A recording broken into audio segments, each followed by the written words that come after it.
Well, hello everybody. How are you today? I thought today we'd make some roast beef hash and then I'd show you how to can it. It's real quick and easy and delicious. Okay, to save time, I've done a lot of my prep work already, but I'll tell you exactly what I did. Uh, First thing, I got a nice sirloin tip roast, and you can sear it in a cast iron pan if you want, to brown it good, or you can just uh, throw it in the oven after you put your seasonings on, and put the oven on high, like 425 for like 15 minutes. But then you want to cook it at a lower heat, like maybe 325 afterwards, after the 15 minutes, and let it cook for a couple hours because you want it medium rare. Okay, and I rubbed a little vegetable oil on it, all around it, and then I put like 9 different seasonings on it. Now I make up a great big batch of it, okay, because I use it quite a bit, and I use like 3 tablespoons of onion and garlic powder, and 6 teaspoons of black pepper, and also 3 teaspoons of oregano and 3 teaspoons of basil. Let's back that up. 6 teaspoons of oregano, 6 teaspoons of basil, and 3 tablespoons of onion powder, 3 tablespoons of garlic powder, and 3 teaspoons of black pepper. And I also use 6 teaspoons of kosher salt. And then I used 3 teaspoons of chili powder, 3 teaspoons of cumin, and also 3 teaspoons of turmeric. Okay? So I rubbed that all over the meat, and then I stuck it in a 425 degree oven, hot oven, for 15 minutes. Lower the oven temperature to 325, and figure about, if it's a big roast, figure a good couple hours, okay? All right, and then had it for dinner, and then with what I have left over, I turn it into a roast beef hash. And I took and I ground the meat, most of it. I'll show you a couple pieces I saved to show you. Cut them up in little chunks like this, okay? And I got a few different meat grinders. I got this one here for the stand mixer at Target for like 60 bucks or something.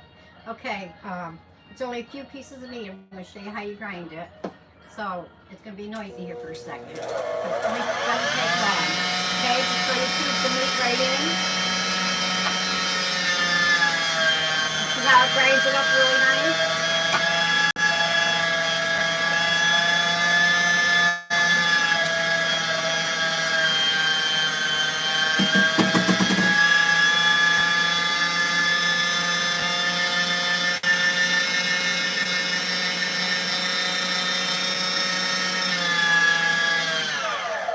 Nice and easy, especially when you have the right tools. Okay, let me get the stand mixer out of the way.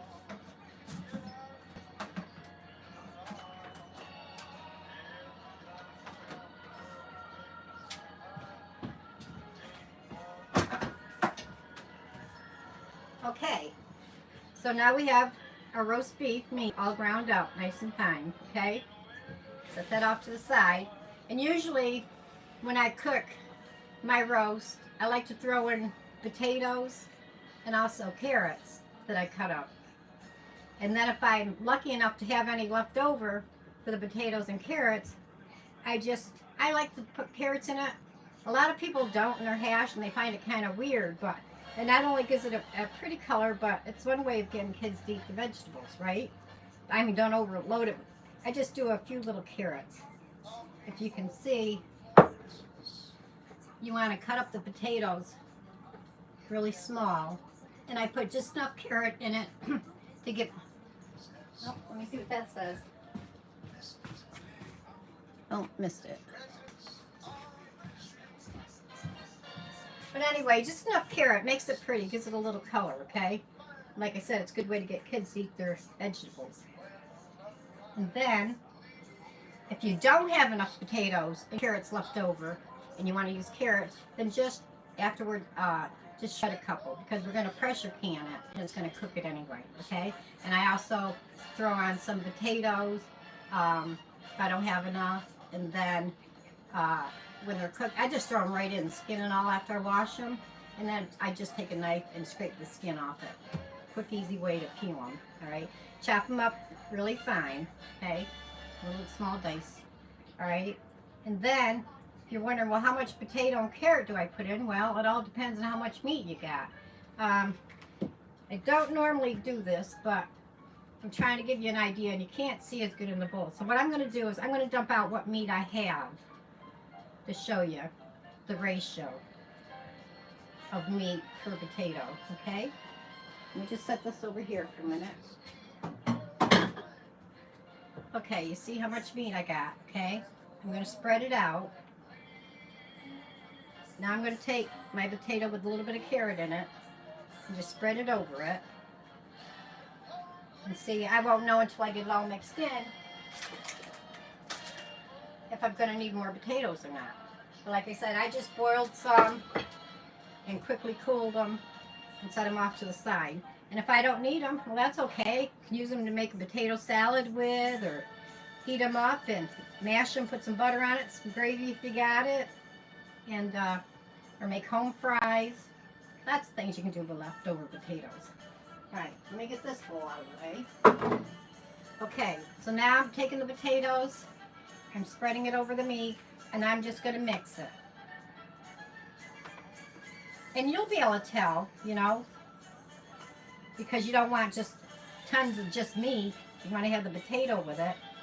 And see, I only used enough carrot just to give it a little color here and there. All right.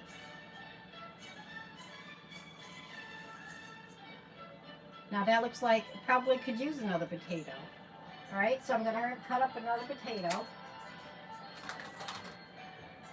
Remember, little small dices. They don't have to be a perfect cut or anything. It's a hash, all right? Just give it a quick little chop.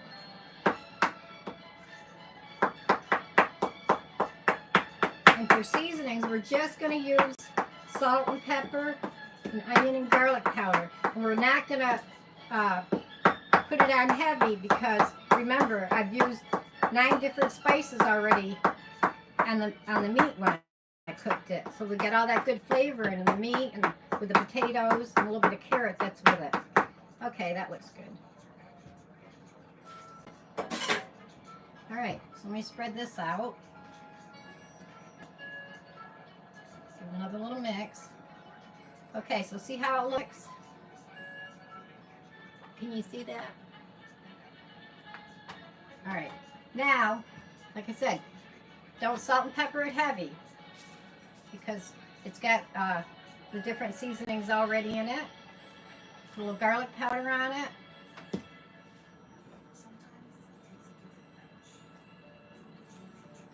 Some onion powder.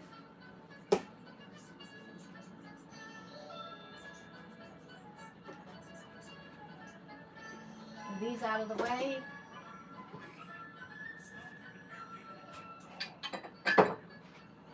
Okay, mix it up.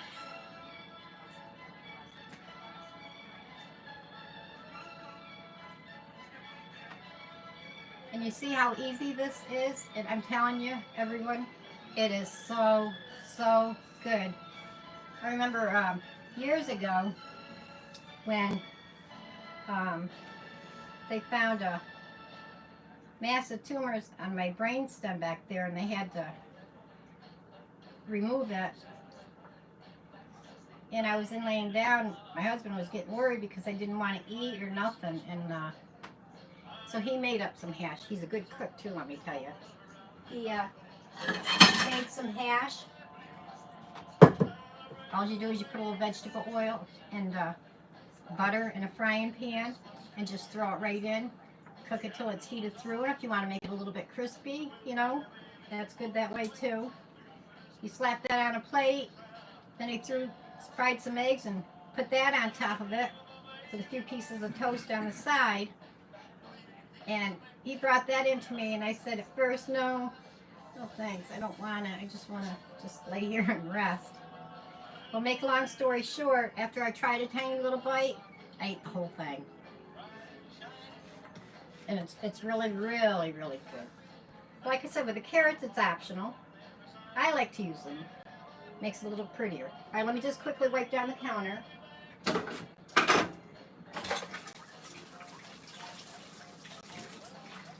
I'm putting it back in a bowl because we're going to get ready to can. All right, it's easier if I just leave it in the bowl instead of spread out on the counter. And the only reason why I did that, so you could kind of get an idea how much potato to put in with your meat, all right?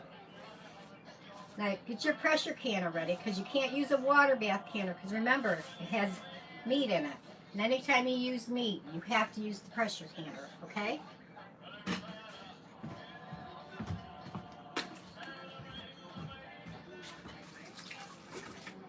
Okay, let me dry my hands off. And since I'm gonna, whenever you do can, if you put anything in raw, cold, then don't heat up the water in the pressure canner. Now, if you're heating it up, then obviously hot, warm into a warmed up pressure canner, all right? So we're just gonna pack it like this. And remember, in a pressure canner,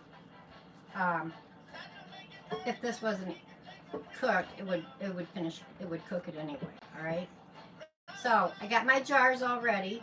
Make sure they're clean, and I did sterilize them, okay? And then I set them out to cool because I don't want to put hot into cold, all right? Now the pressure canner holds 7 quarts, or to hold more in pints, and it's going to take 90 minutes to do quarts, and it's going to take like 75 minutes to do the pints. But before you set the timer, you have to let the pressure valve steam go for a steady 10 minutes.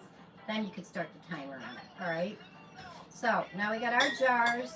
Make sure everything's out, your funnel. Okay, bring this over. Okay, the first thing we're gonna do is put this in a jar. We don't have to add canning salt to it because there's already plenty of my kosher salt already in here. And you want to fill it to almost a quart. Now here's some I did back in the beginning of August that I had canned. And all you do is pop the lid, put some vegetable oil and butter in the pan, and heat it right up. Okay? You want to pack it down a little bit because this one here I didn't pack down a little bit, and you see it shrunk a little bit. All right? Now, it's going to make some juice on its own, but I like to put in just a little bit of water. Okay? A little bit more in. And you see, there's nothing hard about this at all. It's fast, it's easy. Now let's see how much we got in there. All right. That looks good because, like I said, we're going to put some water in it. And I have some water right behind me.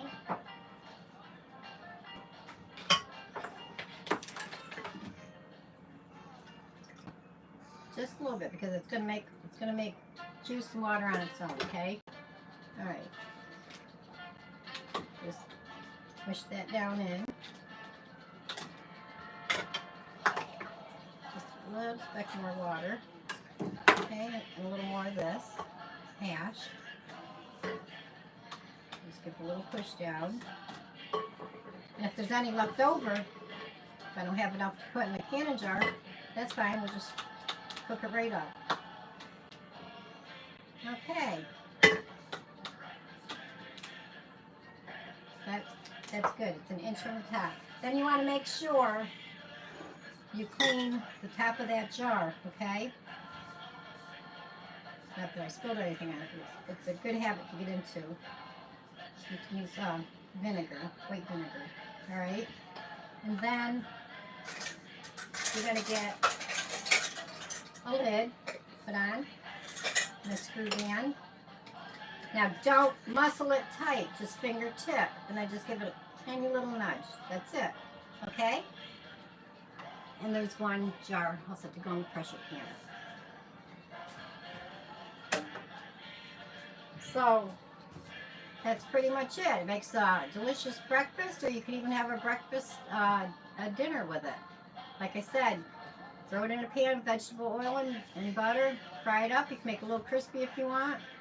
Fry up some eggs, put that right on top of it. A little toast on the side, and there you go.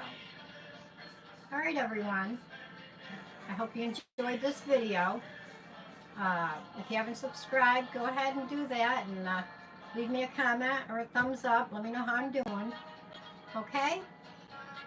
All right, then. You all have a great day, and take care, stay safe, and God bless you. Bye-bye.